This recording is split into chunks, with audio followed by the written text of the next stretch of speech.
अस्सलाम वालेकुम and very warm welcome. You are watching good morning public with me और मुझे आप सब कहते हैं सोहाब सर। आप सबको गुड मॉर्निंग पब्लिक की पूरी टीम की तरफ से जुम्मे का दिन बहुत मुबारक हो। अब चलते हैं फौतपुर इस्लामाबाद से हरमीत पाजी को शो में शामिल करते हैं। अस्सलाम वालेकुम हरमीत पाजी, कैसे हैं आप?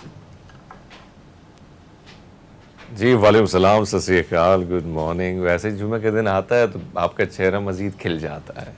100 आपने रेस्ट करना होता है, पूरा आफ्ताब पे शो चलाना होता है। सो हाँ, ये अच्छी बात है, रेस्ट ज़रूरी है। जब आप काम करते हैं तो एक वक्त ऐसा, और हम देखते हैं कि बहुत सारे ममालिक में 3 दिन की छुट्टी होती है, हमारे ममालिक में 2 दिन की छुट्टी, लेकिन बहुत सारे ऐसे डिपार्टमेंट भी हैं जिसमें सिर्फ 1 दिन की छुट्टी मिल जाती है। लेकिन बहरहाल रेस्ट लाजिम है, और आप फिर दोबारा जब मंडे को आते हैं तो आप बिल्कुल फ्रेश और एक तमन्ना, आप यानी आप ऐसी एनर्जी के साथ वापस आते हैं। तो ज़ाहिर बात है, हमारा काम यही है कि सुबह सवेरे भरपूर एनर्जी के साथ आना और अच्छी अच्छी खबरों को ढूंढ के ले आना। लेकिन अच्छी खबरें हमारे यहाँ मिलती बड़ी कम है। और आपकी इसी बात से जो है वो मैं प्रोग्राम का आगाज़ करूँगी कि अगर हम आज के दिन की बात करें तो हम तो चले इस चीज़ पर खुश हो जाते हैं कि आगे 2 दिन छुट्टी के हैं, लेकिन बहुत सारे लोग पूरे हफ्ते में काम करते हैं और हम जिस तरीके से भाग रहे हैं, दौड़ रहे हैं, हमें बिल्कुल नहीं पता कि हमारी ज़िंदगी में इस वक्त इतनी दौड़ लगी हुई है, इतना कंपटीशन है, इतना हमने अपने आप को स्ट्रेस्ड आउट किया हुआ है कि हम चाहे भी तो ब्रेक ले नहीं सकते। और अगर ब्रेक मिल जाए, जैसे कि रिसेंटली ईद की छुट्टियाँ गुजरी हैं, तो उसमें भी हम इसी तगोदौर, इसी कोशिश में थे कि ईद के बाद क्या ऐसा काम करें, किस तरह से महंगाई को टैकल करें, किस तरह से दीगर अखराजात को पूरे करें। तो इंसानी ज़िंदगी में खासतौर पर अगर पाकिस्तान में देखा जाए तो सिर्फ 7% वो लोग जिनको महंगाई से कोई फ़र्क नहीं पड़ता, उन्हें कोई फ़र्क नहीं पड़ता, वो हर चीज़ को बहुत इंजॉय करते हैं। बाकी सब की सब परसेंटेज जो है वो इसी मुश्किल और परेशानी से दो चार है कि मुल्क की माशी सूरत हाल, मालियाती सूरत हाल, तवानाई की सूरत हाल इतनी ख़राब हो गई है कि हम भी ये खबरें आपको पूरे शो में देते रहते हैं, लेकिन इसके अलावा भी कुछ खबरें ऐसी हैं जो कि आपको बहुत सारे ऐसे वाक़यात की याद दिला देती हैं जो हमने बहुत मुश्किल से, कर्ब में और तकलीफ़ में गुजारे हैं। APS का सानहा जो है वो हमें आज भी याद है। आज भी उन माओं को, उन बेटों को, या हम उन असातिज़ा को, उन हेड प्रिंसिपल को देखें और उनकी तस्वीर देखें तो वो तमाम तर चीज़ें तरोताज़ा हो जाती हैं, वो खून के छींटे हमें याद आ जाते हैं। एक बार फिर से अगर आप KP के साइड की बात करें तो 2 मुख्तलिफ वाक़यात वहाँ जो पेश आए, प्रोग्राम के आगाज़ में मैं उसका जिक्र करना चाहती हूँ। अपर करम और पारा चनार में, हरमीत पाजी आपको पता है 2 मुख्तलिफ वाक़यात जो पेश हैं, जिसके नतीजे 5 असातिज़ा और उनके साथ साथ 8 मुख्तलिफ अफराद जो है वो जान की बाजी हार गए हैं। चलती गाड़ी पर फायरिंग की गई जिसके नतीजे में एक उस्ताद जो है वो जान की बाजी हार गया। इसके अलावा फिर एक स्कूल जो है उसके स्टाफ रूम पर हमला किया गया जिसके नतीजे में 4 असातिज़ा को कत्ल किया गया। 3 मुख्तलिफ अफराद जो कि गाड़ी के ड्राइवर हैं, जो कि गाड़ी तामीरात की गाड़ी के सामान जो है वो लेकर जाती है, ट्रांसपोर्टेशन से उनका उस डिपार्टमेंट से ताल्लुक़ था, उसके 3 अफराद जो हैं वो जान की बाजी हार गए हैं। और अब उनकी मैयतें जो हैं वो उनके आबाई इलाकों में, आबाई गाँव में पहुँचाई जा रही हैं। और एक ऐसा वाक़या है जिसको हमने कल सारा दिन देखा भी, और अब तक नामालूम अफराद को। बिल्कुल सोहा, आपने दुरुस्त फरमाया कि KPK की अगर मैं बात करूँ तो दहशतगर्दी की जिस किस्म की लहर थी, और फिर उस लहर से निकालने के लिए वहाँ के, चाहे वो पुलिस हो, चाहे हमारे इंटेलिजेंस के इदारे हों, चाहे फ़ौज हो, हमारी पाक फ़ौज, तो उन्होंने भरपूर कुर्बानियाँ दी। और ये सारी चीज़ें, ये सारे मनाजिर हमने ख़ुद अपनी आंखों से देखे। और मुझे वो भी याद है कि जब IDPs की सूरत में हम अपने इलाके छोड़कर निकल रहे थे, सेफ जोन पंजाब की तरफ आ रहे थे, और कुछ लोग मुख्तलिफ इलाकों में जाके पनाहगाहें ले रहे थे, और फैमिली के हमरा छोटे छोटे बच्चे, तो यकीनन वो बड़ा एक मुश्किल मरहला था। और उसके बाद फिर जिस तरह पूरा इलाका जो है उसको क्लियर कर दिया। और अब ये जो कल का वाक़या है मेरे सामने, एक तरफ मैं उन नौजवानों की, पाक फ़ौज से जो रिलेटेड नौजवान थे जो बड़ी उनको भी शहीद किया गया, यानी आप जब उनकी तस्वीर सामने आती तो बड़ी कम उम्रें थी उनकी। और इसी तरह जो असातिज़ा की तस्वीर मेरे सोशल मीडिया पे देखी तो यकीनन बहुत ही दुख, बहुत ही तकलीफ़ कि आज भी दुश्मन इसी तरह एक्टिव है कि अनफॉर्चुनेटली हम तो दुश्मन के बच्चों को पढ़ाने जा रहे थे, लेकिन आज अगर देखें तो वही दुश्मन जो है वो दोबारा आ गया, और वही कलम छीनने की जो एक रविश है, जिसकी ख्वाहिश है कि किस तरीके से स्कूल्स को, सिस्टम को दोबारा उस नहज पर पहुंचा दिया जाए, उसी तरह खून खराबा, उसी तरह एक दहशत, एक वहशत जो है उसको फैलाया जाए। और आज हम वही सारी चीज़ें दोबारा देख रहे हैं। और पाड़ा चिनार की मैं बात करूं सोहा, तो ये पाड़ा चिनार का इलाका, इसमें एक वक्त था कि यहाँ पे बहुत ज़्यादा टारगेट किलिंग जो शिया हजरात थे उनकी ज़्यादा हुआ करती थी। और फिर कुछ हालात संभले और कहीं ना कहीं ज़िंदगी जो है वो नॉर्मल तरीके से गुजर रही थी। लेकिन कल ये जो वाक़या है आप स्कूल में किस तरह वो दाखिल हुए और फिर टारगेट किस तरह एक स्टाफ रूम में जाते हैं और किस तरह एक टीचर को टारगेट किया जा रहा है, तो यकीनन ये चीज़ दोबारा लौट आना यकीनन हम सब के लिए, अगर हम देखें माजी में हमने सारी चीज़ें देखी, आज अगर हम देखें एक सुख का सांस हमने लिया। मुझे याद है कि जब सुबह होती थी और सुबह की हेडलाइन या सुबह के अखबार की जो हेडलाइन पर हमारी नज़र पड़ती थी, तो उसमें हम एक कहीं ना कहीं ब्लास्ट होता था, कहीं ना कहीं हलाकतों की बहुत बड़ी तादाद जो है वो लिखी होती थी। तो यकीन हर सुबह की शुरुआत कुछ इस किस्म से होती थी, लेकिन फिर वक्त बदला, बहुत सारी चीज़ें जो हैं बेहतरी की तरफ गई। लेकिन अब आज अगर हम देखें कि फिर तालिबान दहशतगर्द जो हैं वो दोबारा एक्टिव हो गए हैं और इन इलाकों में वो जिस किस्म की टारगेट किलिंग हो रही है और जिस किस्म से लोगों को टारगेट किया जा रहा है, यकीनन ये और हरमीत, इस तमाम तर सूरत हाल में एक चीज़ जो कि अब खौफ व हिरास फैलाए हुए है वो ये कि आप स्कूल जैसे मतलब इस तरह के इदारे जहाँ पर माँ बाप अपने बच्चों को भेजते हैं कि ये सोच कर के वो तालीमी दर्स का वहाँ पर मौजूद हैं, असातिज़ा वहाँ मौजूद है, वो तालीम हासिल करने के लिए गए हैं, लेकिन अब ये मकामात भी जो है वो महफूज नहीं रहे। तो एक बार फिर से जो है एक अलार्मिंग सिचुएशन है, दहशतगर्दी की लहर जो कि कल KPK में देखी गई, उसके बाद वालिदैन भी परेशान हैं। यकीनन हमारे जो मुतल्लिका इदारे हैं वो इस हवाले से अब काफ़ी एक्टिव हैं और चीज़ों को डायग्नोस करने की कोशिश की जा रही है। लेकिन ऑल्दो हम दुआ करते हैं कि अल्लाह पाकिस्तान जो है उसको ईमान में रखे और इस तरह की चीज़ें जो हैं उससे हमें बचाए रखे। हम प्रोग्राम में आगे बढ़ते हैं। आगे बढ़ के हमने आज का टिपिकल रनडाउन आपसे शेयर करना है। टॉप स्टोरी से अपने प्रोग्राम का आगाज़ करते हैं। तो फ्राइडे की टॉप स्टोरीज में आपको क्या बताएंगे, let me share with you guys. Top of the all हमने आपको यही बताना है कि कल होने वाली समाज जिसके लिए इमरान खान साहब जो है वो लाहौर से इस्लामाबाद पहुंचे। 7 गालिबन जो मुकदमात है उसमें उनको जमानत मिल चुकी है, 2 जो है उसको तौसी में भी डाल दिया गया है। दोबारा से उसकी समात होगी और दोबारा से उसका फैसला सुनाया जाएगा। लेकिन आज एक बड़ी अहम समात है, राइट 11:30 बजे के टाइम दिया गया है सुप्रीम कोर्ट की जानिब से। आपको पता है कि पूरे मुल्क में एक ही तारीख पर इलेक्शन कराने का मुआमा अब तक मुआमा है और जो कि मजीद कॉम्प्लिकेटेड होता जा रहा है। लेकिन अब तक जो भी सूरत हाल है हरमीत पाजी, आपको पता है कि आज की तारीख क्या है। सुप्रीम कोर्ट का ये हुक्म तो बरकरार है कि 14 मई को इंतखाबात कराने, लेकिन 14 मई को इंतखाबात होते हुए बज़ाहिर प्रैक्टिकल देखा जाए तो ये कोई चीज़ अभी पॉसिबल नजर आ नहीं रही, पॉसिबल हो नहीं सकती। सिक्योरिटी है, बैलेट पेपर्स हैं, इंतखाबी निशानात हैं, इंतखाबी कैंपेन है, बहुत सारी चीज़ें। तो it seems to be like unusual और अनरियल एक सिचुएशन है जिसको हम सुप्रीम कोर्ट की तरफ से देख रहे हैं। ऑल्दो आज 11:30 का फैसला बड़ा अहम है जो कि आना है, जो कि हमारे शो के दौरान ही आ जाएगा। तो इस हवाले से भी हम आपको अपडेट करेंगे प्रोग्राम में डिटेल में। प्रोग्राम में आगे बढ़ेंगे। आज बहुत सारे ऐसे मजीद टॉपिक्स भी जिनको हमने फेस का हिस्सा बनाया है। और अगर आज के प्रोग्राम की हम बात करें तो हमने एक और चीज़ जो आजकल बहुत ट्रेंड में है वो है फेस सीरम्स, जो कि कहा जाता है कि फेस के लिए काफ़ी प्रोडक्टिव होते हैं। ऊपर से आगे हैं समर, अब गर्मी भी काफ़ी लाहौर में कल ज़्यादा गर्मी थी सुबह के टाइम में, लेकिन रात में जो लेविश मौसम हो गया था हरमीत पाजी, मैं आपको क्या ही बताऊँ। लाहौर का मौसम कल रात को तूफानी तेज़ बारिश, जिसने मौसम तो अच्छा किया लेकिन उस तूफानी ने काफ़ी तूफान भी मचाया है। बहुत सारे दरख्त जो है वो सड़कों पर पड़े थे आज सुबह के औकात में भी, और बहुत सारे मकामात ऐसे थे बिजली बहुत गरज चमक के साथ है हमने देखी चमकती, और उसमें सूरत हाल भी जो है उसमें काफ़ी खौफ था।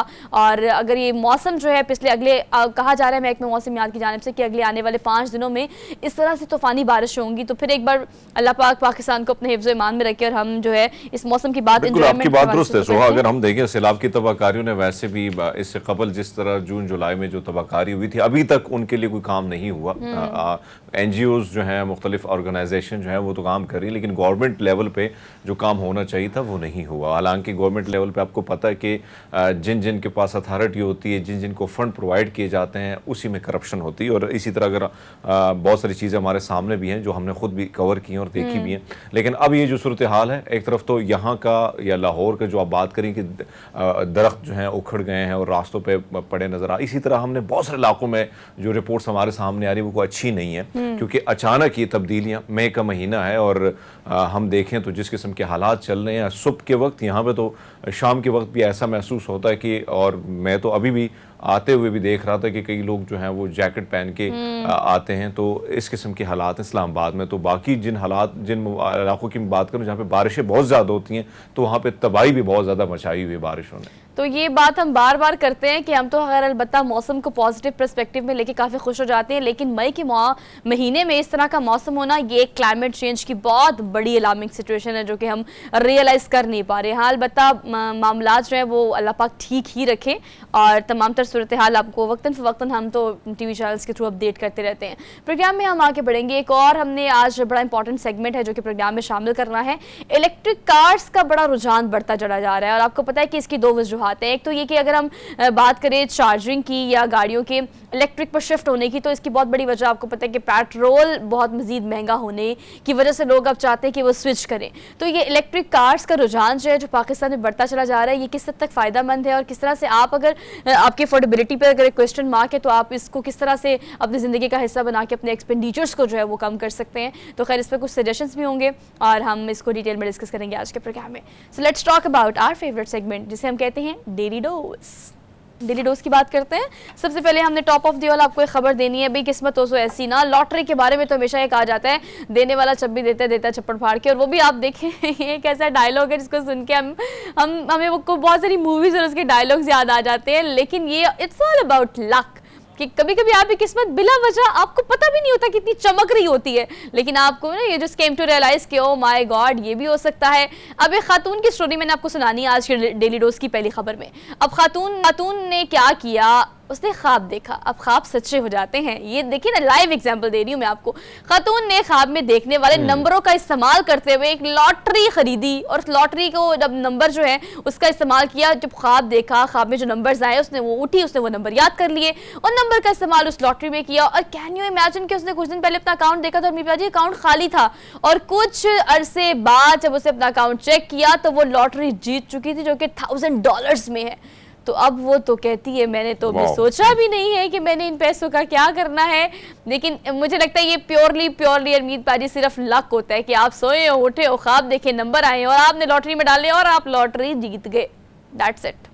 बात आपकी दुरुस्त है, और ऐसे ख्वाब हमें बड़े कम आते हैं, हमें डरावने ख्वाब आते हैं। ख्वाब कामयाब भी हुआ और कहीं ना कहीं उनको बहुत ज्यादा फायदा जो है वो आपने दुरुस्त फरमाया कि हमें इसके बजाय डरावने ख्वाब बहुत आते हैं। लेकिन हाँ, ये लॉटरी का सिस्टम जो है काफ़ी लोग इससे मुस्तफ़ीद होते हैं। बाहर दुनिया में इसका बहुत ज़्यादा है, और आपको $1 में, $2 में या $3 में जो टिकट्स मिलती हैं, और बहुत सारे हम ऐसे लोग देखे हैं कि उनके जो तीसरा, दूसरा और पहला जो इनाम उनको मिलता है, तो फिर वो ज़िंदगी भर की वो जो है ना, उनको जमा पूंजी, उनको फिर काम करने की ज़रूरत भी नहीं होती, और कहीं ना कहीं लॉटरी से बहुत कुछ मिल जाता है। लेकिन बहरहाल आप ये देखें कि ख्वाब कितना उनका सच्चा हुआ। हम कहते हैं ना कि फिर भी कहा जाता है कि कुछ ख्वाब सच्चे ज़रूर होते हैं, और इनका ख्वाब वाकई में सच्चा हुआ। और आपको पता है अरमीत पाजी, हमारी प्रोडक्शन टीम को आजकल ना पैसों वाली खबरें बहुत ज्यादा मिल रही है। या तो उनके पास बहुत पैसा आ गया या बहुत ज्यादा पैसा उनको चाहिए, जो अच्छी नहीं है। अगली खबर भी पैसा को ले गई है, ख्वाब के हवाले से। लेकिन ये पता नहीं खबरें ढूंढ के यहाँ से लेके आ रहे हैं कि जिन लोगों की खबरें हैं उनको पता नहीं पैसे कहाँ से मिल रहे हैं। अब मैं आपको एक बताती हूँ ऐसी खबर कि घर की तामीर करने वाला, आपको पता है ठेकेदार जो होते हैं या फिर जिनको पूरा ये प्रोजेक्ट मिलता है, घर की तामीर नौ के दौरान दीवारों में छुपाए गए भारी रकम जो है वो बरामद हुई है। अब आपको पता है अगर हम बात करें इस भारी रकम की, तो पता नहीं उस वक्त जिसने इस घर को तामीर किया और उसने पता नहीं किस गर्ज से, किस मकसद से इस पूरी करेंसी को जो है वो दीवारों में कंस्ट्रक्शन करते वक्त छुपा दिया।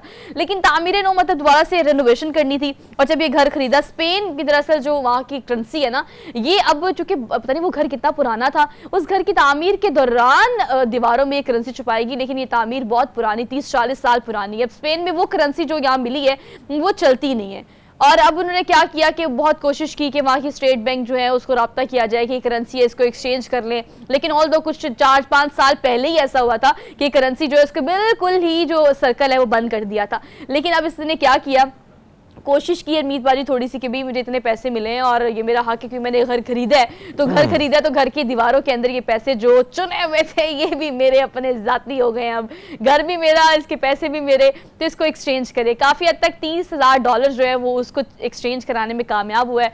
बाकी करेंसी उन्होंने कहा ये तो बिल्कुल ही नहीं हम एक्सेप्ट कर सकते वहाँ के बैंक्स ने। तो स्पेन का ये जो ठेकेदार है, देख ले कि काफ़ी सारी रकम तो उनको ये भी मिल गई फ्री में, कैश में। और मुझे इसी के साथ रिलेटेड एक स्टोरी याद आती है, और वो मेरे, आप जब गिलगित बल्तिस्तान की तरफ जाती हैं तो बिशाम का एक इलाका आता है, और वहाँ पे मेरे जानने वाले थे जिनके पास कुछ भी नहीं था, बल्कि कंस्ट्रक्शन के लिए उन्होंने थोड़ी बहुत ज़मीन खरीदी बड़ी मुश्किल से, और जब वो घर को तामीर करने लगे तो वहाँ से कुछ ऐसी चीज़ें मिली कि अब आप उस रास्ते पे, वही जो रास्ता शहर रेशम, वहाँ से आप गुजरेंगी तो आपकी बिल्कुल लेफ्ट साइड पे जो एक बहुत बड़ी हवेली आपको नज़र आएगी, और वो ये इस किस्म के कीमती जो है चीज़ें उनको मिली, और उसके बाद फिर वो छोटा सा घर एक बड़ी हवेली में तब्दील हुआ। तो आपने दुरुस्त फरमाया कि किस्मत की देवी किस वक्त मेहरबान हो जाए कुछ नहीं मालूम। कुछ नहीं पता, हम तो बस इंतजार ही कर रहे हैं हरमीत पाजी अपनी और आपकी मेरी कोई ऐसी प्रोडक्शन टीम के थ्रू चले, लेकिन कोई ऐसी खबर है किस्मत खोल ही देती है आपकी। खैर आगे बढ़ते हैं, अगली खबर पर फौरी तौर पर स्विच करते हैं क्योंकि हमारे पास खबरें बहुत सारी हैं आपको बताने के लिए। अगली खबर जो है बेसिकली वो भी पैसे को लेकर नहीं लेकिन कीमती बहुत ज्यादा है, इतनी कीमती है कि इस आप अगर हीरे को देखेंगे तो आपको इस बात का अंदाजा हो जाएगा कि ये कितना पुराना है, लेकिन उसकी कीमत ओ माय गॉड 1 अरब बरस। अरब बरस में सोची बोलूं तो कहीं सही बोल दूं कि गलत ही ना बोल दूं। अरब बरस के 1 अरब बरस कदीम ये नादिर नीला हीरा है जो कि फरोख्त के लिए पेश कर दिया गया है। और जब इसको पेश किया गया तो आप सोचे कि इसकी कीमत कितनी ज्यादा होगी, लेकिन एक अरसे बाद पहले इसको मुख्तलिफ म्यूजियम में रखा गया। और मेट गाला की हम बात कर रहे थे हरमीत बाजी, मेट गाला जो है उस पर इसको नुमाइश के लिए रखा गया। ओ माय गॉड, वहां पर आने वाले सेलिब्रिटीज आपको पता है they are found of all these jewelleries और डायमंड्स और रूबीज और उनको बहुत पसंद होता है, तो वहां पर इसको नुमाइश के लिए रखा गया। उसके बाद जर्मनी और इटली एक्सवाईजी बहुत सारे एग्जीबिशंस बड़े बड़े जहां पर होते हैं वहां पर भी इसको एग्जिबिट किया गया। लेकिन अब फाइनली जो है वो इस हीरे को नीलाम कर दिया गया है। और मुझे ये भी पता है कि इसकी नीलामी के बारे में ये कहा जा रहा है कि जितनी मर्जी इसकी कीमत हो इसको खरीद लिया जाएगा, क्योंकि मैंने आपसे कहा जिसका शौक है और फिर शौक के ऊपर से प्लस ये हो जाए कि आपके पास पैसा भी हो तो फिर आप कितना मर्जी कीमती हो लोग खरीद लेते हैं और खरीद कर घर ले जाते हैं। हाँ बिल्कुल, आपकी बात दुरुस्त है कि 1 अरब यार ये बहुत बहुत बहुत ज़्यादा। आप देखें इस दौरानी में अगर आपको एक चीज़ मिलती और इतनी पुरानी और फिर इतनी कीमती, तो आपने दोस्त फरमाया कि अगर पैसे हों तो फिर ख़रीदार मौजूद हैं मार्केट में बहुत सारे। और लोगों का शौक़ जो है वैसे हम देखते हैं कि मुख्तलिफ़ चीज़ें जो हमारे सामने आती हैं तो बड़ी हैरानी होती है कि इस किस्म के शौक़ लोगों ने पाले होते हैं। और फिर आप इस हीरे की बात करें तो जब वो 1 बरस पुराना 1 अरब बरस पुराना हो भैया तो फिर कौन ना खरीदे। और कौन ना खरीदे। मैं जाते जाते कीमत बता दूं आपको तो शायद आपको पता लग जाए कि $25 मिलियन कहा जा रहा है कि मैंने खरीदार की बात की जिसके पास पैसे हैं। एग्जैक्टली वो खरीदार को मैं कीमत बता रही हूँ ना, $25 मिलियन कहा जा रहा है कि ये इसमें नीलाम हो जाएगा और फरोख्त कर दिया जाएगा और खरीदने वाले खरीद लेंगे। ये कीमत बताकर फौरी तौर पर मुझे लगता है कि इस पूरे रेडनाउन को शट डाउन कर देना चाहिए। अब हम चलेंगे एक ब्रेक पर और ब्रेक के बाद प्रोग्राम को कंटिन्यू करेंगे। Keep watching. Good morning public, welcome back after the break. अगर आज के दिन की बात की जाए तो आज के दिन के बाद डायरेक्ट अगर 14 मई वाले दिन को हम देखें तो हमें कहीं किसी तरह से भी ये चीज़ अनरियल लगती है कि हम अगर सुप्रीम कोर्ट के इस फैसले की बात करें, इस डिसीजन की बात करें तो उसको प्रैक्टिकल कैसे किया जाएगा, इंप्लीमेंटेशन कैसे होगी कि 14 मई को ही इंतखाबात होने हैं। ये फैसला सुप्रीम कोर्ट का बरकरार है, लेकिन उसके बावजूद भी आज एक अहम समाअत है। इसके बाद देखना ये है कि क्या फैसला आता है, इंप्लीमेंटेशन किस तरह से कराने के लिए क्या वर्डिक्ट जो है वो सुप्रीम कोर्ट देती है। इस पर हम बात कर लेते हैं। नसीम सिद्दीकी साहब हमारे साथ मौजूद है, लेकिन वो इस्लामाबाद में हरमीत के साथ है। तो हरमीत, ओवर टू यू। जी बिल्कुल सुहा, जिस किस्म के हालात चले और आज ही इंतज़ार किया जा रहा है, लेकिन नसीम सिद्दीकी साहब हमारे साथ मौजूद हैं और सर आपसे जानना चाहेंगे जिस किस्म की सिचुएशन है। और हमने देखा कि 27 तारीख दी गई थी और कहा जा रहा था कि 27 को जो है मामलात फिर गिला शिकवा नहीं होगा और उसके बाद जो फैसला होगा तो ऐसा लग रहा था कि फ़ैसला बड़ा सख्त किस्म का होगा। लेकिन उसके बाद आपने देखा कि कुछ मुलाकातें हुई और उस मुलाकातों के बाद अब ये खबरें हैं कि थोड़ा बहुत जो रवैया है उसमें जिस किस्म से सख्तपन था अब कहीं ना कहीं नरमी दिखाई दे रही है। सर ऐसा है कुछ, आज भी कुछ ऐसा लग रहा है सर आपको? बिस्मिल्लाहिर्रहमानिर्रहीम, वेरी गुड मॉर्निंग। अच्छा, मेरा नहीं ख्याल कि कोई नरमी वाला लहजा नज़र आ रहा है। सुप्रीम कोर्ट की तरफ से तो कुछ रेस्ट्रेंट शो किया जा रहा है और मौका भी दिया जा रहा है कि अगर सियासतदान खुद से मिलजुल के बैठ के और ये मामला हल कर लें, क्योंकि ये आइनी और कानूनी मामला है, इलेक्शन का मामला है। आइन कहता है कि 90 दिन के अंदर कोई भी असेंबली अगर तहलील हो जाती है तो उसके 90 दिन के अंदर इलेक्शन होने हैं। इसके अलावा उसमें कोई चीज़ नहीं लिखी हुई। ये वैसे ही है जैसे तहरीक अदम एतमाद के वक्त लिखा हुआ था कि 14 दिन में वोटिंग होनी है, उसके अलावा कोई चीज़ नहीं थी। सुप्रीम कोर्ट का यही बेंच था, यही चीफ जस्टिस थे, उन्होंने उस पर अमल दरामद करवाया और PDM की हुकूमत मार्जे वजूद में आई। अभी भी मामला यही है कि 2 असेंबलियाँ तहलील हो चुकी हैं और 90 दिन भी गुजर चुके हैं। तो मामला तो बहुत इंपॉर्टेंट है। अब मेरे ख्याल से सुप्रीम कोर्ट की ये कोशिश है कि अगर सियासतदान आपस में मिल बैठ के इसका कोई आईनी हल निकाल ले, अगर वो चाहते हैं कि एक ही दिन में पूरे मुल्क में इलेक्शन होना चाहिए तो बड़ी अच्छी बात है, लेकिन इस पर इत्तेफाक राय होना चाहिए। दूसरी बात यह है कि जो पंजाब और खैबर पख्तूनख्वा में 90 दिन में इलेक्शन आइन के तहत होने थे, उसका क्या हल निकलेगा? उसका हल तो यही है कि आइनी तरमीम की जाए। और आइनी तरमीम का सिर्फ यही हल है कि अगर PTI के जो इस्तीफ़े कबूल कर लिए गए हैं कौमी असम्बली में, उनको कबूल तो नहीं हुए, अभी वो बस दरमियान में चीज़ें चल रही हैं।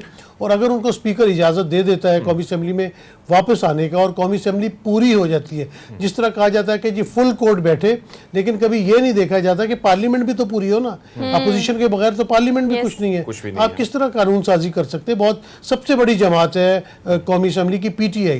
आप देखें कि नून लीग के पास 70-80 के करीब सीटें हैं, 50 के करीब पीपल्स पार्टी के पास है, तो सबसे ज़्यादा बड़ी जमात तो PTI है। और जब वही पार्लियामेंट में मौजूद नहीं है तो फिर पार्लियामेंट का वजूद भी जो है वो उस पर भी सवालिया निशान है। नसीम सदीक साहब, यहाँ पे अगर हम इलेक्शन कमीशन की बात करें, आपको याद है कि पहली जो समाअत थी उसमें डिमांड की गई कि हमें तारीख जो है वो दी जाए। फिर तारीख का मामला आपके सामने आया, सुप्रीम कोर्ट ने उसका भी रास्ता निकाला। फिर दोबारा मामला किया सुप्रीम कोर्ट की तरफ कि हमें फंड और हमें सिक्योरिटी का जो मामला है इसको क्लियर किया जाए।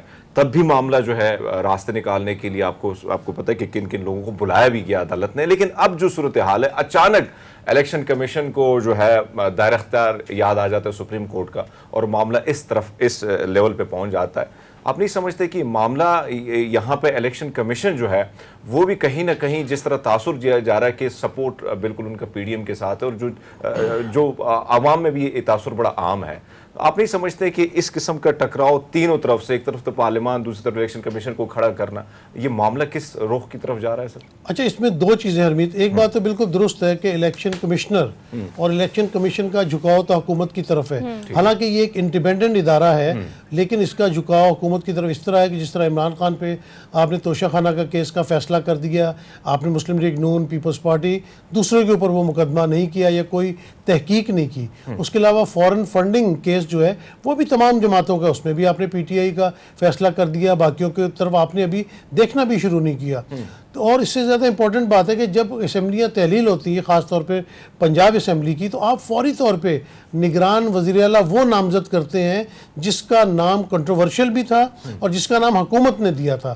तो इसका मतलब है कि आपका झुकाव बहुत ज़्यादा हुकूमत की तरफ है, क्योंकि हुकूमत से मराद भी मिलती हैं, वो तज़ीन आराइश के लिए को करोड़ों रुपया भी मिलना था, इस तरह की बहुत सारी चीज़ें हैं। बहरहाल, लेकिन एक बात ज़रूर है कि देखिए, इलेक्शन कमीशन जब तक इलेक्शन नहीं करवा सकता, जब तक उसको मुकम्मल तौर पर फंडिंग नहीं मिल जाती, उसको मुकम्मल तौर पे सिक्योरिटी का एक चार्ट नहीं मिल जाता, तो इस मामले में इलेक्शन कमीशन खुद से कुछ नहीं कर सकता। और जब हुकूमत वक्त जो है उनको फंड्स फराहम नहीं कर रही, उनको सिक्योरिटी प्रोवाइड नहीं कर रही, तो फिर इलेक्शन कमीशन के हाथ कटे हुए हैं, वो वहाँ पर कुछ भी नहीं कर सकते। अच्छा नसीम साहब, ये बताइएगा, सॉरी फॉर द इंटरप्शन, लेकिन ये कहिएगा कि अगर ये सारी सिचुएशन जो सारे हल आपने बताए हैं वो आपको पता है, हमें पता है, हम उसको बाहर डिस्कस भी कर चुके हैं, अगर हमें सुप्रीम कोर्ट हेल्पलेस नजर आ रही है अभी तक इसको इंप्लीमेंट कराने में, इलेक्शन कमीशन नहीं करा सकती बिकॉज फंड नहीं है, वो भी हेल्पलेस नजर आ रही है, इदारे हेल्पलेस है, लेकिन अथॉरिटी जहां नजर आ रही है कि चलो उस मेज पर जहां पर बैठ गई ओपोजिशन और हुकूमत, वहां पर बात भी हो रही है कि चले एक तारीख पर इलेक्शन करा लेते हैं, लेकिन वो तारीख क्या होगी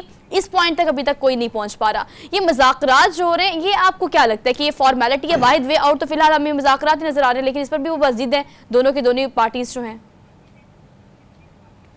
जी, आपके सवाल के दो हिस्से, पहले हिस्से का मैं जवाब देता हूँ कि देखें, जब भी कोई फैसला आता है, सुप्रीम कोर्ट अगर कोई फैसला देती है तो चीफ जस्टिस साहब या बाकी जजेस साहब जाके उसको ऊपर खुद अमल दरामद नहीं करते, उसके लिए इस्टेब्लिशमेंट की, बैकअप की बहुत ज़रूरत होती है। आपको याद होगा कि जब तहरीक अदम एतमाद आ रही थी और सुप्रीम कोर्ट का फैसला आया था कि आप वोटिंग कराएं, तो उस वक्त प्रिजन वैन भी जो है वो असेंबली के बाहर जाके खड़ी हो गई थी। एक तासुर दिया जा रहा था कि अगर आप फैसले पे अमल नहीं करेंगे तो फौरी तौर पे गिरफ्तारियां भी हो सकती हैं और आपको इसका जो शदीद रद्द अमल आएगा।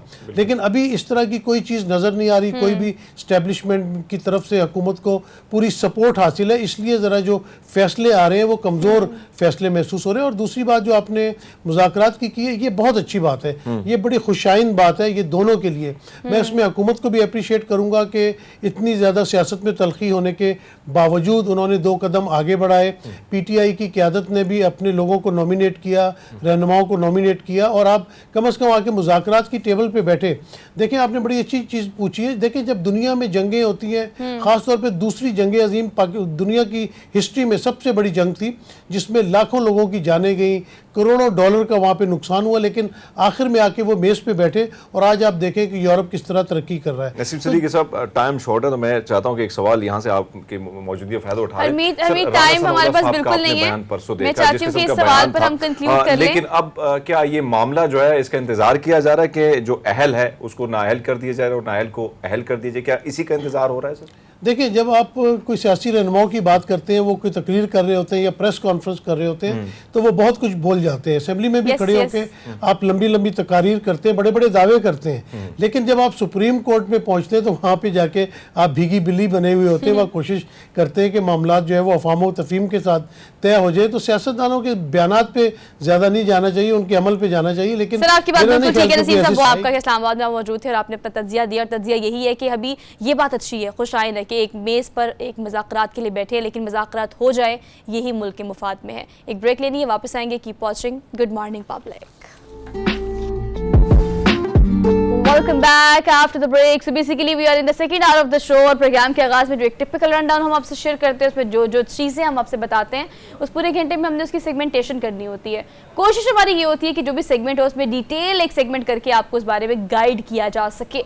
अब आ रहा है आगे समर, और चूंकि समर की हम बात करें तो स्किन के बहुत सारे मसाइल हो जाते हैं बिकॉज धूप में काम करने की वजह से। लाहौर का मौसम जो है उसका आजकल तो वैसे कोई एतबार नहीं, लेकिन जब वो हो गर्मी हो तो इतनी शिद्दत की होती है कि उससे बचने के लिए या आम रूटीन में भी आबो हवा चेंज हो जाए तो स्किन को बेहतर रखना कितना ज्यादा जरूरी है सीजन चेंज होने के साथ। अब अगर हम बात करें मार्केट में एक नए ट्रेंड की, तो let's talk about the serums trend. अगर आप सीरम की बात करें तो वो हेयर सीरम हो या स्किन सीरम हो, अब बहुत ज़्यादा एक चीज़ ट्रेंड में आ गई है। लेकिन जब कोई चीज़ ट्रेंड में आती है, मिसकंसेप्शन भी उसके साथ बहुत ज़्यादा बढ़ जाती है। या तो हम उसको गलत इस्तेमाल करना शुरू करते हैं, या गलत वक्त पर करना शुरू करते हैं, या गलत सजेशंस पे। आप चूँकि हर किसी की स्किन टाइप डिफरेंट होती है, तो किस तरह से सीरम को इस्तेमाल करना चाहिए, कौन सा सीरम प्रोडक्टिव है, और सीरम को किसी के साथ किसी और प्रोडक्ट के साथ इस्तेमाल करना चाहिए नहीं करना चाहिए, ये और इस तरह के बहुत सारे सवाल। उन सारे सवालों के जवाब सीरम यूजर्स जो हैं उनको आज के सेगमेंट में हम देंगे, और इस पर डिटेल में बात करने के लिए डॉक्टर मरियम हमारे साथ मौजूद हैं, डर्मेटोलॉजिस्ट। इनको आज के प्रोग्राम में खुशामदीद कहते हैं। अस्सलाम वालेकुम डॉक्टर मरियम, कैसी हैं आप? मैं ठीक हूँ, thank you so much for being here.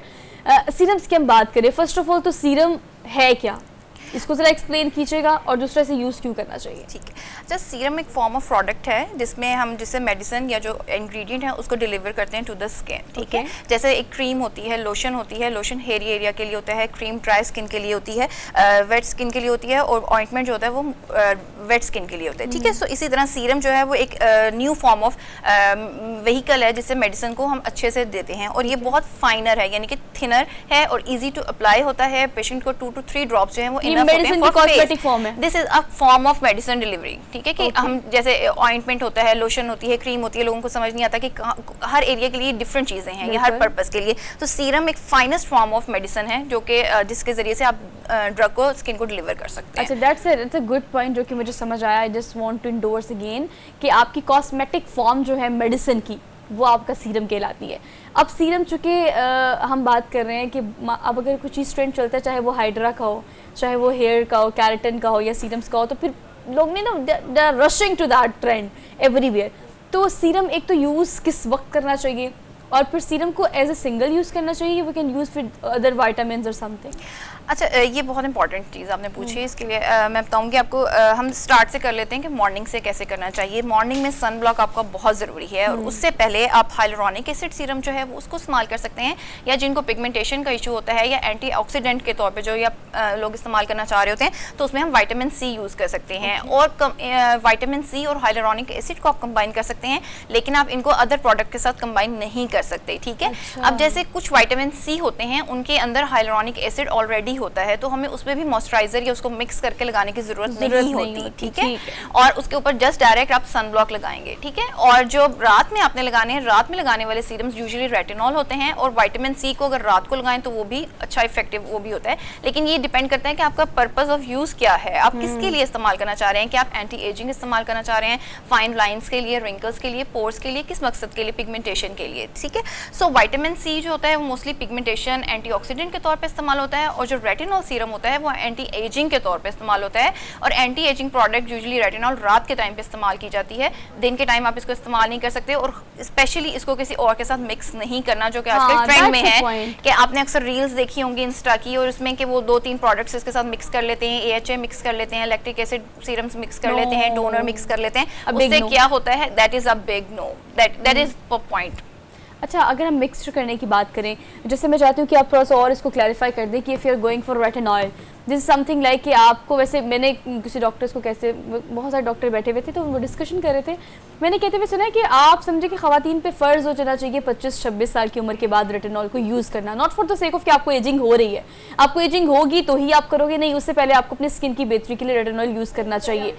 Retinol जो है उसके साथ आप किसी तौर पर किस चीज़ का मिक्स नहीं कर सकते? नहीं, रेटिनॉल को आप मिक्स कर सकते हैं। सबसे पहले आपने ये चूज़ करना है कि राइट रेटिनॉल कौन सा है। आपकी स्किन अगर ड्राई है तो आप क्रीम बेस्ड रेटिनॉल इस्तेमाल करेंगे तो आपको जो चैपिंग या स्किन की ड्राइनेस या क्रैकिंग फील होती है वो नहीं होगी। और सेकेंडली एक और टिप ये है कि उसको लगाते हुए आप अपने अराउंड आईज और नोज के कॉर्नर और माउथ पे आप थोड़ी सी वैसलीन जो कॉटन बड की टिप होती है उससे लगाएं, एंड देन आप 1 to 2 ड्रॉप्स में आप उसे फुल फेस पे स्प्रेड करें। दैट इज इनफ, या पी साइज मटर के दाने के बराबर। इससे ज्यादा प्रोडक्ट आपने इस्तेमाल नहीं करना, ठीक है? हार्मफुल हो सकता है, दैट इज हार्मफुल, और वो फिर उसका ओवर यूज हो जाता है ना, जितनी उसकी प्रोडक्ट की मिकदार ज्यादा हो जाएगी आपको उसका ओवर इफेक्ट आएगा, तो ओवर एक्सफोलिएट करता है जिसकी वजह से पेशेंट को इरिटेशन, चुभना और चीजें लगना शुरू हो जाती हैं और फिर वो सेंसिटिविटी की तरफ चला जाता है। अच्छा मरियम, बीइंग अ डर्मेटोलॉजिस्ट, आपको पता है कि मेरे सवाल कुछ इस तरह से है कि हम लोग ये इज अ मेडिकेटेड प्रोडक्ट्स ना, हम इसको कॉस्मेटिक इस तरह से नहीं कह सकते, जैसे क्रीम्स होती हैं, लोशंस होते हैं, मॉइस्चराइजर होते हैं। Serum is something like a fine form of cosmetic और ड्रग्स ना। अब अगर हम सीरम की बात करें, हमने ऑर्डिनरी तो बात कर ली रेटिनॉल की, लेकिन अगर हम सिर्फ सीरम्स की बात करें, डे में आपने अगर सीरम यूज़ करना है, अगर आपने मेकअप के पहले यूज़ करना है, तो आपको किस सीरम पर जाना चाहिए? अच्छा, उसके लिए आप हाइलुरोनिक एसिड इस्तेमाल करेंगे, क्योंकि हाइलुरोनिक एसिड एक मॉइस्चराइजर है जो कि नेचुरल स्किन में भी नेचुरली भी होता है और उसी की ही एक फाइनर फॉर्म सीरम्स में भी आ गई है, ठीक है? सो आप हाइलुरोनिक क्रीम इस्तेमाल कर लें, हाइलुरोनिक सीरम इस्तेमाल कर लें, वो आप दिन में जिस टाइम मर्जी इस्तेमाल कर सकते हैं। फायदा क्या है इसका? उसका क्या है, स्किन को मॉइस्चराइज करता है, ड्राई होने से बचाता है, क्योंकि ड्राई स्किन जल्दी एज भी करती है और पिगमेंटेशन भी उस पर जल्दी आती है, तो आपको एजिंग से इनडायरेक्टली बचाता है वो आपको। That's a point. हरमीत भी हमारे साथ मौजूद है इस्लामाबाद से। हरमीत के हमें सवाल कुछ लड़कियों के ओरिएंटेड हो गए हैं, और लेकिन फिर भी you want to ask something. नहीं, वैसे अगर आजकल अगर हम देखें तो हमारे जो लड़के हैं वो भी इसमें कम नहीं है, सीरम और इस किस्म की चीज़ें का इस्तेमाल बहुत ज़्यादा हो चुका है। आपसे जानना चाहूँगा कि गर्मियाँ, वैसे तो मौसम जो है बदलता रहता है, लेकिन बहरहाल गर्मियाँ आनी हैं, हफ्ते 2 में आ ही जाएंगी। आपसे जानना चाहेंगे कि बहुत सारे लोग जिनको प्रॉब्लम होती है इचिंग की, बाहर धूप में जाते हैं, तो क्या सीरम जो है उससे कोई बेहतरी हो सकती है उनकी, या इससे भी ये इचिंग अगर वो लगाते हैं तो बहुत सारे लोग ये शिकायत भी करते हैं कि यार इससे भी ज़्यादा हो जाती है इचिंग, तो इस पर आपका क्या कहना है? लड़कों के लिए अच्छा, लड़कों की स्किन के लिए भी सबसे ज़्यादा जो है कि अगर उन्हें सीरम्स को इस्तेमाल करना शुरू करना है तो वो हाइलुरोनिक एसिड सीरम को इस्तेमाल करें या विटामिन सी। डायरेक्ट रेटिनॉल पे ना जाएं, उससे भी एकदम से इचिंग होना स्टार्ट हो जाती है, क्योंकि बॉयज़ की स्किन या इस तरह से उतनी आदी नहीं होती चीज़ों को इस्तेमाल करनी, तो रिएक्ट भी जल्दी कर जाती है। हालांकि उनकी स्किन रफ एंड टफ होती है, बट ये कि वो यूज टू नहीं होते ना उस चीज़ से। जैसे हम लोग डेली बेसिस पे मुख्तलिफ प्रोडक्ट्स हमने इस्तेमाल करने होते हैं या मेकअप करने के, उस तरह से स्किन यूज टू हो जाती है, और तो इसलिए उनको इफेक्ट भी, उसका स्ट्रॉन्ग इफेक्ट जल्दी आ जाता है, एक तरह से आप ये कह लें। अच्छा, आप अगर हम रेटिनॉल की बात कर रहे हैं या हमने विटामिन सी वगैरह की बात की है, लड़कों की यूजेज की अगर हम बात करें, 2-3 सवाल है। How to apply, when to apply, और मतलब कितना, उसकी क्वांटिटी कितनी होनी चाहिए? अच्छा, लड़के भी रेटिनॉल बिल्कुल अप्लाई कर सकते हैं, जैसे 30+ से इस्तेमाल करना शुरू करें, और लड़कों ने तो चूँकि बाहर ज़्यादा टाइम गुजारना होता है तो इस वजह से उनके लिए ज़्यादा ज़रूरी है कि करें, लेकिन दिन में सन ब्लॉक और हाइलुरोनिक एसिड का इस्तेमाल करें, और रात में वो अल्टरनेट नाइट से स्टार्ट करें रेटिनॉल को इस्तेमाल करना। और अगर आपको फिर भी सेंसिटिविटी आ रही है तो आपको जो टिप बताइए कि आप उससे पहले मॉइस्चराइजर लगाएं, आधा घंटा पहले मॉइस्चराइजर लगाएं, एंड देन रेटिनॉल को अप्लाई करेंगे तो आपको कम प्रॉब्लम का सामना करना पड़ेगा। और सेकेंडली आप ये कर सकते हैं कि अगर आपकी ड्राई स्किन है तो आप क्रीम बेस्ड रेटिनॉल को चूज करेंगे, ठीक है? और अगर आप की नॉर्मल स्किन टाइप है या ऑयली स्किन टाइप है तो आप सीरम बेस्ड रेटिनॉल जो होते हैं उनको इस्तेमाल कर सकते हैं। अब हम बात कर लेते हैं, क्योंकि हम प्रोग्राम से पहले। अच्छा, आपसे जानना चाहूँगा, अगर हम देखें बहुत सारी चीज़ें आजकल के मार्केट में, तो खैर इसमें कोई शक नहीं कि बहुत अच्छी क्वालिटी की चीज़ें मौजूद हैं, और कुछ ऐसी क्वालिटी की जो कहीं ना कहीं नुकसानदेह भी होती हैं, लेकिन ऑर्गेनिक बहुत सारे लोग जो हैं वो मुख्तलिफ सब्जियों से, फ्रूट से इस किस्म के सीरम बनाते हैं, उस पर आप क्या कहती हैं? अच्छा, ऑर्गेनिक, फिर मैं आपको यही बताना चाहूँगी कि सीरम बताने का या दिखाने का मकसद यही है कि ये एक मेडिकेशन है प्रॉपर, इसकी अच्छी जो मैन्युफैक्चरिंग है वो बहुत ज़रूरी है, क्योंकि विटामिन सी भी जो लोकल बनेगा या इस तरह से बनेगा वो एक तो एक्टिव फॉर्म में नहीं होता और उसकी वजह से वो जल्दी डार्क भी हो जाता है, और उसकी पीएच भी चूँकि 2 to 3 मतलब ये एसिडिक होता है तो इसकी पीएच कम होती है, जो कि इस तरह से घर बनाए या इस तरह से लोकली बने में उसकी पीएच मेंटेन करना बहुत मुश्किल काम है। सो इट्स बेटर कि आप अच्छी प्रोडक्ट, अच्छी मैन्युफैक्चरिंग के प्रोडक्ट इस्तेमाल करें, आपको फिर अच्छे ही रिजल्ट्स मिलेंगे। मतलब आप ये सजेस्ट करती हैं कि ऑर्गेनिक जो होती हैं, मतलब अगर हम देखें बहुत सारे हैशटैग ब्रांड्स हैं पाकिस्तान में, अगर हम बात की जाए, अब लोग they are done with somehow chemicals as well ना। लोग बड़ा शैम्पू हो, कंडीशनर हो, या आपका हेयर को कोई प्रॉब्लम हो या स्किन प्रॉब्लम हो, we are done with all this kind of chemicals now. अब लोग कहते हैं कि हम स्विच करना चाहते हैं हर्बल पे, या हम ये जो ऑर्गेनिक प्रोडक्ट्स होती हैं, तो इसमें कोई सीरम या कोई चीज़ इस तरह की आप सजेस्ट करती हैं? अच्छा, जैसे एलोवेरा एक नेचुरल है, ठीक है, लेकिन एलोवेरा में ये कि समटाइम्स अब लोगों को खुद भी ये पता चलना शुरू हो गया है कि उनको अक्सर डायरेक्ट तोड़ के लगाते हैं तो उन्हें रिएक्शन हो जाता है, ये सेंसिटिविटी, बिकॉज कि उस पर समटाइम्स हम लोग जो है स्प्रे करते हैं, ठीक है, उस पर फिर बर्ड्स भी आके बैठते हैं, इंसेक्ट्स भी होते हैं, ठीक है, आपको नहीं पता कौन सा आपको पोलन एलर्जन कर जाए, ठीक है, सो एलर्जी अक्सर लोगों को उनसे भी हो जाती है। सो कोशिश करें कि स्किन केयर प्रोडक्ट्स में आप थोड़ी अच्छी क्वालिटी का प्रोडक्ट इस्तेमाल करें। इवन अब एलोवेरा जेल भी अवेलेबल हैं जो कि आपको कूलिंग इफेक्ट भी देते हैं और मॉइस्चराइजिंग इफेक्ट भी देते हैं, और आपका मतलब थोड़ा सा फिल्टर्ड फॉर्म में होना चाहिए। आप डायरेक्ट अप्लाई करेंगे तो that may be harmful to your skin, थोड़ा फिल्टर्ड फॉर्म में होगा तो शायद वो कोई फाइन फॉर्म हो और आपको इतना से हार्म ना करे। अच्छा, एक और चीज़ बहुत ट्रेंड में है, जैसे कि आपने इंस्टाग्राम की बात की, तो मरियम इंस्टाग्राम पे when you see any kind of reel, oh my God, आपको लगता है this is made for you, and they just उसको पिक्चराइज इस तरह से करते हैं, हमें लगता है कि यार ये करेंगे तो मसला हल हो जाएगा। अब आप बहुत सारी, हमने रेटिनॉल की काफ़ी बात कर ली है, हमने सीरम की काफ़ी बात कर ली है, लेकिन हम मिक्सचर को बार बार इसलिए डिस्कस करें बिकॉज लोग इस पर बहुत ज़्यादा गलती करते हैं। कौन से सीरम है जिनको मिक्स किया जा सकता है और कौन से सीरम है जिसको मिक्स करना आप ये समझे कि हराम है? जी, अच्छा, अब जैसे अगर अक्सर लोग रेटिनॉल और विटामिन सी का वो कहते हैं कि अच्छा एंटी एजिंग भी है, एंटीऑक्सीडेंट भी है, पिगमेंटेशन भी है, let's combine it and then जल्दी से हमें इसका जो है ना रिजल्ट मिलना शुरू हो जाए। This is a big mistake कि हम retinol and vitamin C combine नहीं कर सकते, ठीक है, इसको ऑल्टरनेट नाइट्स पे आप कर सकते हैं, विटामिन सी को सुबह में कर सकते हैं, ठीक है, अगर आप सेम डे पे इस्तेमाल करना चाह रहे हैं, और आप हाइलुरोनिक एसिड को किसी भी सीरम के साथ यूजुअली कंबाइन कर सकते हैं, और अगर आप रेटिनॉल के साथ कोई सीरम कंबाइन करना चाहते हैं तो नियासिनामाइड आजकल बहुत इन है, आपने भी नाम सुना होगा, तो आप उसके साथ इसको कर सकते हैं। बट आई विल सजेस्ट कि स्टार्ट में जब भी आप स्किन केयर स्टार्ट करें अपनी, आप कोई भी प्रोडक्ट्स को डबल ना करें, लेयर ना करें, उसको मिक्सचर ना बनाएं सिवाय मॉइस्चराइजर के साथ, ठीक है, मॉइस्चराइजर को आप आराम से किसी भी चीज़ के साथ इस्तेमाल कर सकते हैं। मिक्स किसको करना चाहिए? मिक्स मैंने आपको बताया कि हाइलुरोनिक एसिड के साथ कर सकते हैं, और नियासिनामाइड को के साथ आप रेटिनॉल को मिक्स कर सकते हैं, ठीक है, और इसके अलावा एजेलिक एसिड को यूज़ कर सकते हैं। अक्सर लोग बेंजोइल पेरोक्साइड के साथ भी मिक्स करके कंबाइन करके चीज़ें लगाते हैं, इसकी भी बहुत सारी रील्स हैं, ठीक है, तो कोशिश करें कि कोई भी प्रोडक्ट्स बगैर अपने डॉक्टर से पूछे मिक्स ना करें। अच्छा, ये जो आपने आखिरी वाली बात की ना, that is a crux of the whole discussion कि कंसल्टेशन बहुत ज़्यादा ज़रूरी होती है। कंसल्टेशन इसलिए बहुत ज़्यादा ज़रूरी है कि बाज़ औक़ात अगर डाइट की बात करें, स्किन की बात करें, हेयर की बात करें, हर चीज़ एक तो आपके लिए नहीं होती और हर चीज़ हर बंदे के लिए नहीं होती। तो Mariam, thank you so much for being here. इसी बात को मैं सेकंड करना चाहूँगी, should be the complete package, मतलब आपको पूरा लाइफस्टाइल चेंज करना पड़ेगा, सोने से लेके अपनी स्किन तक, तो ही आप एक बेहतरीन ज़िंदगी गुजार सकते हैं। तो अपने साथ नाइंसाफ़ी ना करें, जल्दी क्विकली सोचें कि आपने किस तरह से अपनी लाइफ को बेहतर करना है। आपसे लेनी अब इजाज़त, इंशाल्लाह आपसे मुलाकात करेंगे मंडे को। वीकेंड बेहतरीन गुजारें, अपना बहुत सारा ख्याल रखें और अपने राइट लेफ्ट लोगों को देखें, अगर उन्हें आपकी ज़रूरत है तो उनका भी ख्याल रखें। अल्लाह हाफ़िज़।